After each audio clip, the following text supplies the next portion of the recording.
सभी का निवेश की एबीसीडी में और मैं हूं आपके साथ कविता थपलियाल। आज की इस पेशकश में हम बात करने वाले हैं सोने चांदी में खरीदारी की। जी हाँ, क्योंकि त्योहारी सीज़न का आगाज़ हो चुका है। अब ऐसे में आपको अगर शुभ खरीदारी का इंतज़ार है या अगर आप ये सोच रहे हैं कि सोना और कितना भागेगा, जितनी भी तरह की अनिश्चितताएं हैं, क्या कोई खरीदारी का मोमेंटम बनता है, कोई निवेश का मोमेंटम बनता है, तो इसी पर आज बात करेंगे। मेरे साथ 3 अलग अलग मेहमान जुड़ गए हैं, आइए इनका तारुफ करा देते हैं। कुणाल शाह हैं, हेड ऑफ कमोडिटी रिसर्च निर्मल बंग। जी चंद्रशेखर मेरे साथ जुड़ गए हैं, सीनियर एडिटर और पॉलिसी कमेंटेटर। और सिद्धार्थ श्रीवास्तव हैं, हेड ईटीएफ प्रोडक्ट मिरासेट एएमसी। आप तीनों का स्वागत है। और चलिए हम रणनीति तो बताएंगे कि दर्शकों को कि सोने चांदी में अब क्या करनी चाहिए, लेकिन उससे पहले चंद्रशेखर सर, थोड़ा सा समझना चाहेंगे आपसे बैकग्राउंड और फिलहाल का माहौल जहां पर सोने और चांदी की कीमतों पर हम इम्पैक्ट देख रहे हैं। देखिए, टैरिफ को लेकर अभी भी अनिश्चितता बनी हुई है, लेकिन अगर इक्विटी बाजार की हम बात करें तो उसको थोड़ा झटकता हुआ हम आगे निकल चुके हैं। जीएसटी रिफॉर्म्स और जीएसटी को लेकर जो टैक्स कट्स हैं वो काफ़ी हद तक प्ले आउट हो रहे हैं इक्विटी मार्केट में। लेकिन अब इन सब का असर और ग्लोबल अनसर्टिनिटी का असर सोने की चाल पर कहाँ कैसे पड़ रहा है? बिल्कुल, मैं ऐसा कहना चाहूंगा। पहले जो ट्रंप और पुतिन के बीच जो मीटिंग हुआ था, उससे गोल्ड में कोई हलचल या मूवमेंट दिखाई नहीं दिया था। काफी एक्सपेक्टेशंस थे लोगों के, बट गोल्ड का ऊपर इसका कोई असर नहीं था। मगर वो जो युद्ध बंद होने का जो चांस है, the probability of an end to the war, अभी मेरा अनुमान में बढ़ गया है।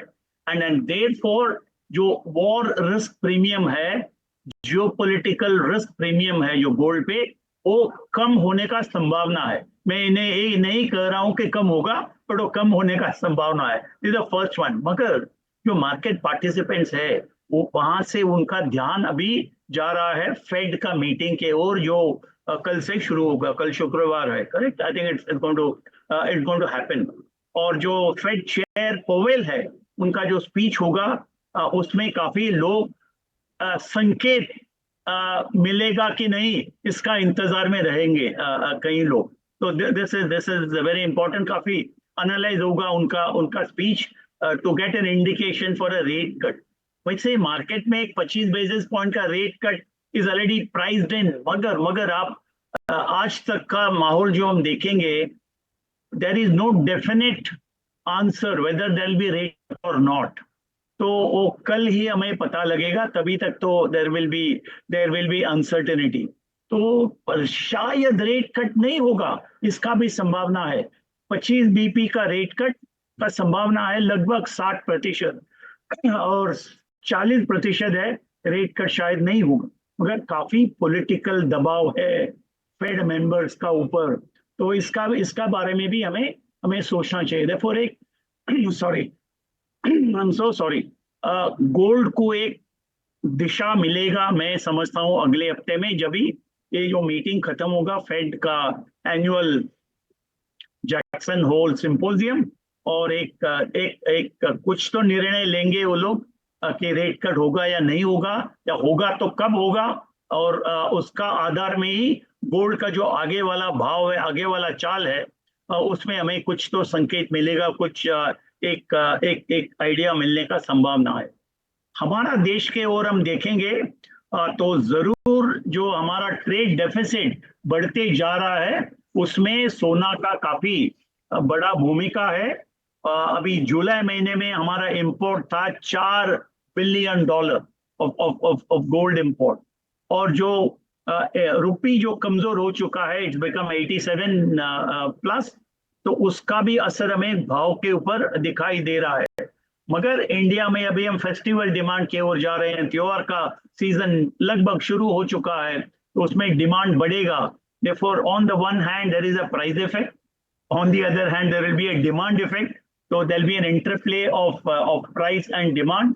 तो काफी मार्केट इंटरेस्टिंग सिचुएशन में है। मगर अगला हफ्ता सोमवार या मंगलवार तक हमें पता लग जाएगा फेड का निर्णय क्या है, और उसका असर जरूर विश्व बाजार में हमें दिखाई देगा, और उसका असर हमें डोमेस्टिक मार्केट में भी दिखाई देगा।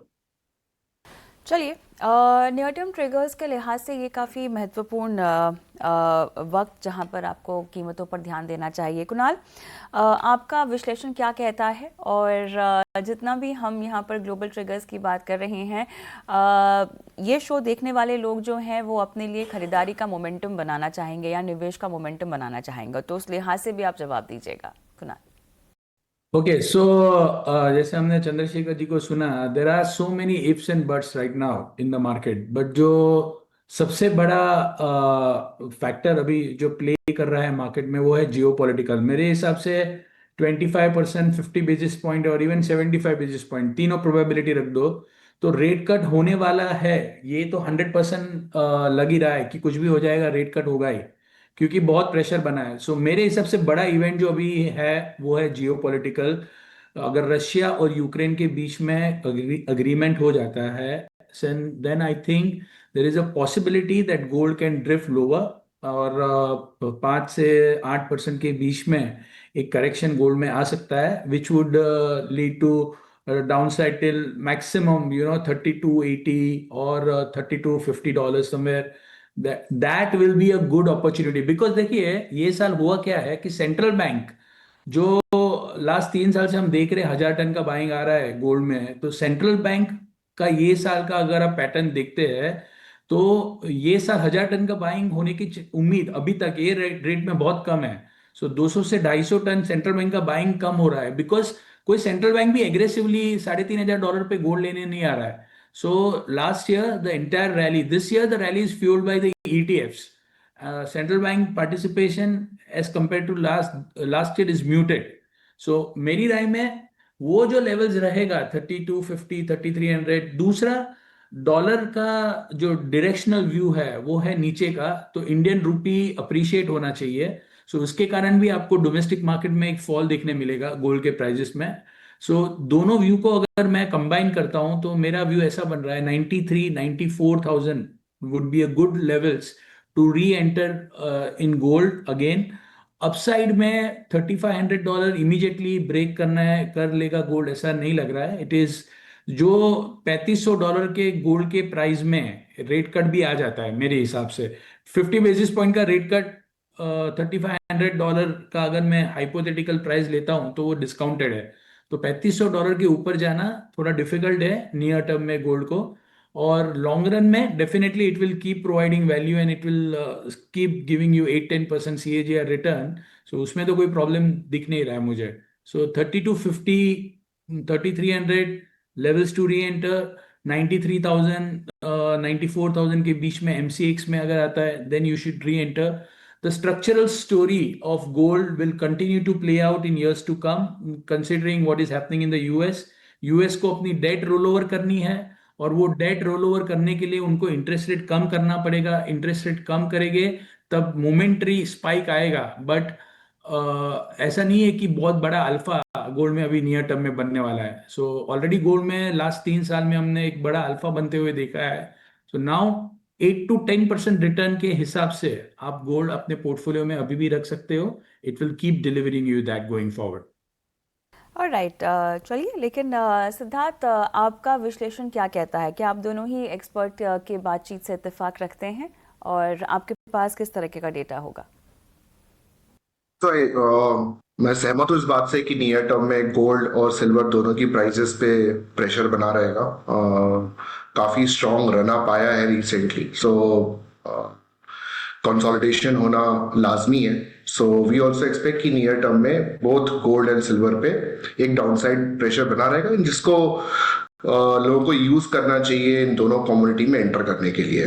साथ ही साथ हम देख रहे हैं कि ETF में अच्छी खासी अभी भी इनफ्लोज हैं बोथ गोल्ड एंड सिल्वर। अगर मैं जून एंड डेटा की बात करूं तो गोल्ड ETF का AUM 64,000 करोड़ के ऊपर हो चुका है। सिल्वर ETFs का टोटल AUM 20,000 करोड़ के ऊपर हो चुका है। पिछले एक साल में ऑलमोस्ट 16,000 करोड़ रुपए गोल्ड ETF में आए हैं और 10,000 करोड़ रुपए सिल्वर ETF में आए हैं।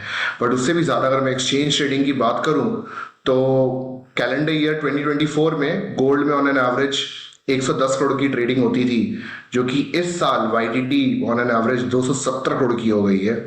सिमिलरली सिल्वर में तकरीबन 23,000 करोड़ की ट्रेडिंग होती थी 2024 में, और वो YTD 25 में अभी तक ऑलमोस्ट 142 करोड़ प्लस की डेली ट्रेडिंग हो रही है।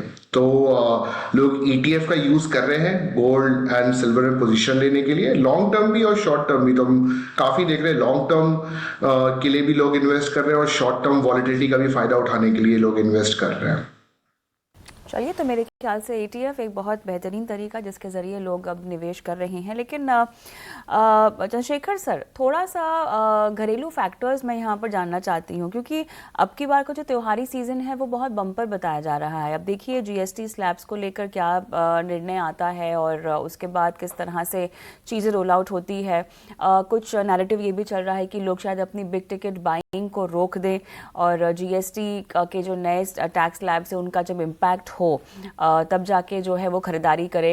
अब ये बताइएगा कि जिस मोड में हम हैं त्योहारी मौसम में और जिस तरह की प्राइसेस की हम बात कर रहे हैं फिलहाल, इसमें घरेलू व्यवस्था, घरेलू अर्थव्यवस्था और साथ ही रुपी का प्ले अगर मैं समझना चाहूँ तो अब कितना क्रूशल आपको लग रहा है? मैं मानता हूँ जरूर गोल्ड का जो ज्वेलरी डिमांड है, फिजिकल डिमांड है वो कम हो चुका है हमारा देश में। इसका सबूत है हमारा इंपोर्ट। मगर गोल्ड इज नाउ क्या बोलो split as far as demand is concern. एक है ज्वेलरी डिमांड घटते जा रहा है, न केवल भारत में बट चीन में भी ज्वेलरी डिमांड घटते जा रहा है because of the price effect. मगर एट द सेम टाइम उसका इन्वेस्टमेंट डिमांड जो है, बार्स एंड कॉइन्स का इंपोर्ट और डिमांड बढ़ते जा रहा है। Therefore, I think we are in a very interesting situation that it's price sensitive. Gold is a price sensitive consumer good, whereas it's a price driving asset as far as investments are concerned. तो consumer का जो है काफी India में और चीन में दोनों में प्राइस सेंसिटिव है, वहाँ वो फिजिकल डिमांड घटती जा रहा है। But investors are betting more and more on gold for various reasons. तो एक डाइवर्जेंट ट्रेंड हमें दिखाई दे रहा है। मगर इसके अंदर हमें ये भी जरूर समझना चाहिए, नॉट विथ स्टैंडिंग जो ग्लोबल मैक्रो इकोनॉमिक सिचुएशन है, ये जो भाव आज चल रहा है उसमें काफी बड़ा एक वॉर रिस्क प्रीमियम है, जियोपॉलिटिकल रिस्क प्रीमियम है। जैसे जियोपॉलिटिकल टेंशंस घटेंगे, सपोजिंग यूक्रेन में एक कोई ना कोई समझौता निकल आता है और फेड इंटरेस्ट रेट में तो कटौती होना ही चाहिए, बट क्या सितंबर में होगा, इस हफ्ता होगा, वो नहीं पता हमें, या नवंबर में होगा, दिसंबर में होगा, हमें नहीं पता। एक बार there will be one cut, maybe there could be two cut, so these are uncertainties. Therefore इसके लिए मैंने बताया 25 बेसिस पॉइंट तो market is priced in, but whether that will actually happen this week and in September पता नहीं हमें। Therefore मैं मानता हूं कि गोल्ड का भाव विश्व बाजार में घटने का chance, if there is a directional change, it is to the downside. और मैं मानता हूं 8 से 10% तक आज का जो भाव है विश्व बाजार में, उससे 8 से 10% तक घटने का संभावना है, provided and if the geopolitical tensions subside substantially. So that will become a good opportunity to buy, क्योंकि investment demand बढ़ रहा है। Therefore, I think we need to kind of wait and watch, not be in a hurry to start buying. Market correction का एक mode में है, वो जब correction होगा, that will be the right time to buy, is my view. मगर ये भी मैं कहना चाहता हूँ, I am not an investor, I don't hold any position, nor do I advise anybody. Okay, नहीं वो काम मेरे ख्याल से कुणाल कर सकते हैं हमारे शो पर। तो कुणाल, मैं चाहती हूँ कि एक चांदी का भी अपना व्यू दीजिएगा, बिकॉज हमेशा इन दोनों मेटल्स पर हम विस्तार से बात करते हैं, तो इनकी ट्रैजेक्टरी भी आप बताइए। सिल्वर की बात करेंगे अगर, तो सिल्वर फंडामेंटली गोल्ड से ज़्यादा बेटर लग रहा है मुझे, considering whatever is been happening. Silver के फंडामेंटल्स अट्रैक्टिव है। सो सबसे बड़ा जो सिल्वर मार्केट में डेवलपमेंट है दैट इज फ्रॉम मैक्सिको, और Mexico accounts for 25% of the silver production. And वहाँ पे जो टॉप 3 माइंस है उसमें से 2 mine are expected to run out of quality ores by 2027. Okay, so supply side is getting weaker and weaker with the rising demand. जो demand growth है, it is quite brisk as compared to the supply side growth. Silver की market लगातार 3 साल से deficit है. So apart from platinum, this is the only market in the entire commodity जहां पे 3 साल से 8-10% की डेफिसिट चल रही है. सो मेरी राय में सिल्वर 1,08,000, 1,07,000 ये सब लेवल्स पे एक्यूमुलेट कीजिए. 1,25,000 का टारगेट्स रखिए और by next 6 to 8 months. And I think shortage का कमोडिटी में कोई मेथडोलॉजी नहीं है कि शॉर्टेज का प्राइस प्रिडिक्ट कर सको. सो अगर जो मैं बोल रहा हूँ ऐसे ही मेक्सिको में शॉर्टेज आती है नेक्स्ट साल.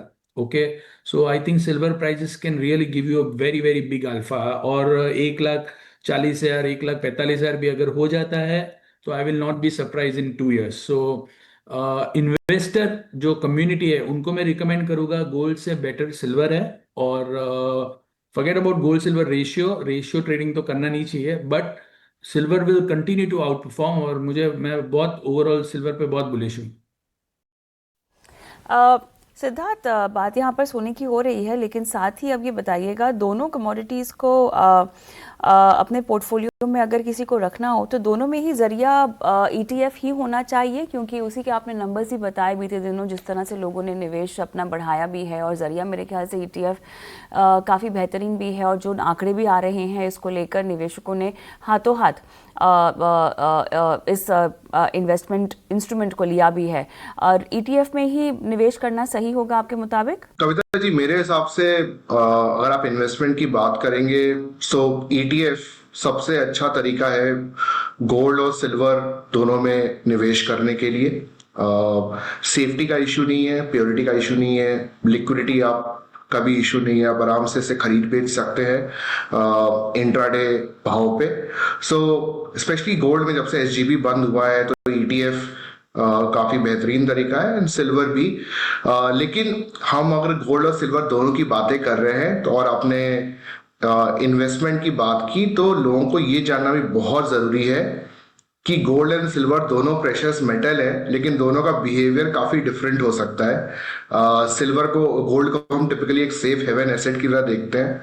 उसकी वॉलेटिलिटी हिस्टोरिकली रिलेटिवली कम रही है सिल्वर के मुकाबले, तो लोगों को अपनी रिस्क प्रोफाइल देखने के बाद ही गोल्ड और सिल्वर में इन्वेस्ट करना चाहिए. उनके रिस्क प्रोफाइल के बेसिस पे वो ब्रेक करना चाहिए कि मुझे गोल्ड में कितना डालना है और सिल्वर में कितना डालना है. चलिए, लेकिन ये ओवरऑल कैसे डिसाइड किया जाए अगर किसी को शॉर्ट टर्म प्ले करना हो? सिद्धार्थ, ऐसा क्या किया जा सकता है, क्या आप रेकमेंड करेंगे?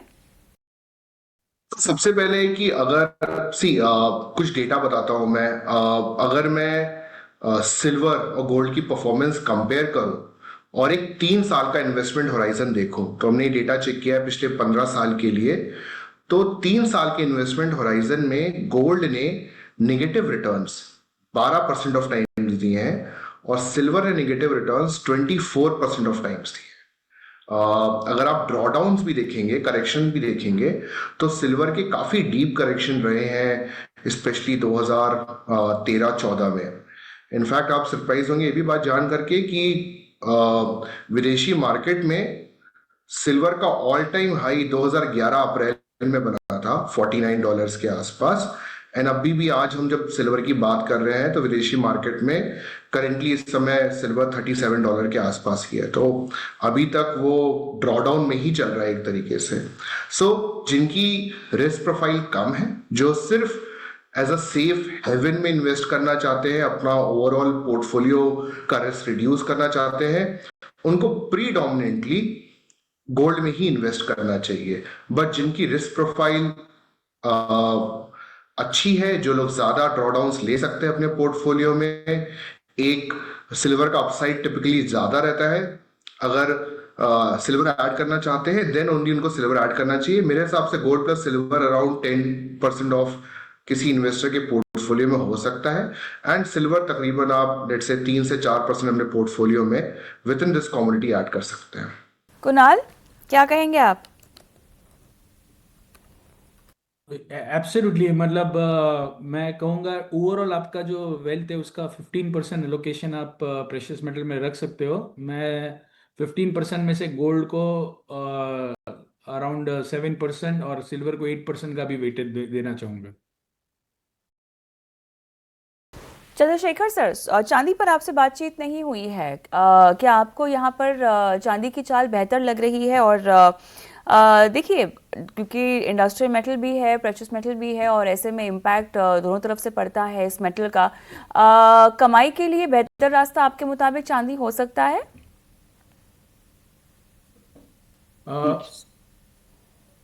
चंद्रशेखर सर जी। हाँ मैं मानता हूँ चांदी का जो डिमांड पोटेंशियल काफी ज्यादा है, खास करके हम जो एनर्जी ट्रांजिशन का दौर से गुजर रहे हैं। इसका इंडस्ट्रियल एप्लीकेशन बढ़ चुका है। 60 से 70% जो सिल्वर का कंजम्पशन है या डिमांड है is for the industrial application. तो इसका डिमांड तो जारी रहेगा आगे भी जाकर के, और इसका मार्केट पिछले 5 साल से डेफिसिट में चल रहा है। अभी ये तो 5वां साल है, आगे भी जाकर के शायद डेफिसिट में ही रहेगा। तो दैट इज वाई। और एक तरफ डिमांड अच्छा रोबस्ट काफी अच्छा खाता बढ़ रहा है, और दूसरी तरफ सप्लाई में अनसर्टेनिटीज है। तो भाव तो बढ़ना ही चाहिए, और उसका सबूत भी हम देख रहे हैं पिछले 1 साल से। तो I will not be surprise. अभी समझिए 1 साल का होराइजन में शायद gold silver can go closer to $40 an ounce. इसका संभावना मैं देख रहा हूँ। चलिए, लेकिन यहाँ पर थोड़ा सा रिस्क भी ज़्यादा है, और मेरे ख्याल से इसीलिए थोड़ा सा आपको सतर्क रहने की सलाह भी दी जा रही है। सिद्धार्थ, ये बताइएगा, अब जब भी हम ETF वगैरह खरीदते हैं तो इसमें SIP के जरिए निवेश करना सही होता है, या आपको लगता है कि लमसम निवेश करना चाहिए लोगों को? भी पूरे पैनल ने बात की कि और हम सभी अग्री कर रहे हैं कि दोनों कमोडिटीज पे प्रेशर है, एंड सबको लग रहा है कि थोड़ा कंसोलिडेट होगा both gold and silver. So lump sum से बेहतर इस समय मैं SIP निवेश सजेस्ट करूंगा, ताकि जब जब आपको एक एवरेज प्राइसिंग मिले over a period of time. बहुत सारे लोग हैं ना सिद्धार्थ, बहुत सारे लोग जो हैं वो बीच बीच में SIP भी करते हैं और लमसम भी डाल देते हैं। ये तरीका क्या सही होगा? SIP आप करिए, एंड इस करंट एनवायरनमेंट में मैं सजेस्ट करूंगा, जब भी सोने और चांदी में करेक्शन आ रहा है, एंड बाकी लोगों ने लेवल्स की भी बात की है, तो करेक्शन के टाइम पे आप लमसम उस टाइम पे इन्वेस्ट करके थोड़ा और फायदा उठा सकते हैं लोअर कॉस्ट एवरेजिंग का। चलिए, ये कुछ टेक्निकल चीज़ें हैं जो शायद लोगों को समझ में नहीं आती है कि लोअर कॉस्ट एवरेजिंग कैसे की जाए, इससे क्या फ़ायदे हैं। लेकिन बहरहाल मोमेंटम फ़िलहाल इतना फेवरेबल तो है नहीं, लेकिन निवेश का नज़रिया ज़रूर आप बना सकते हैं। और जहाँ तक ज्वेलरी के लिहाज से ख़रीदारी की बात है, उसमें थोड़ा धीमापन हमने ज़रूर देखा है, लेकिन एक बात अच्छी है, इन्वेस्टमेंट को लेकर जागरूकता और इन्वेस्टमेंट का ज़रिया ETF जो है वो उभर रहा है। बहुत बहुत धन्यवाद आप तीनों का, आपने शिरकत की इस पूरे पैनल पर, दर्शकों का मार्गदर्शन किया। और इसी के साथ मुझे भी निवेश के ABCD में आज इजाज़त दें। नमस्कार।